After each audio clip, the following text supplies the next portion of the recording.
and then year 3 is when they really start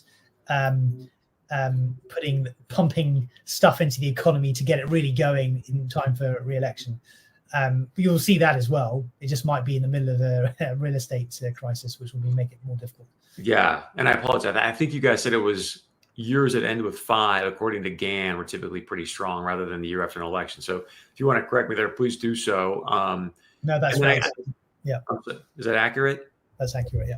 Thank you. So I think what's challenging, though, for some people to maybe fathom is the right word I'm looking for, is that, I look at gold, all-time high, markets near all-time highs, housing at all-time highs, and yet, according to what you're sharing, you're like, hey, Chris, we still got another maybe 12 to 24 months of this thing continuing to just take off and skyrocket, yes? I mean, but that's cycle history. I mean, there are very few cycles where things aren't in all-time highs before the peak. I think if you look at the US stock market back to 1800, I think there has basically been one cycle in 220 years where the stock market has failed to achieve a new high at the end of the cycle compared to where it started, i.e. the previous peak. It may not always be the case with housing prices, but housing is a bit different in the sense that it's very locational.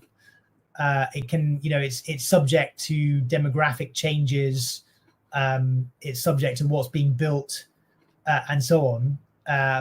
None of which, so it might in some areas house prices may not get to the previous highs. If you had a massive boom in some small town in California into 2007, which then collapsed and then everyone moved away, you're never going to get back to the same highs. Similar, you could say you saw that in places like Michigan and Detroit and Michigan and Pittsburgh and so on in the 70s versus now, because people have moved away. So there's some, you can't be too generic about property prices, but in general, asset prices get to new highs with each successive cycle.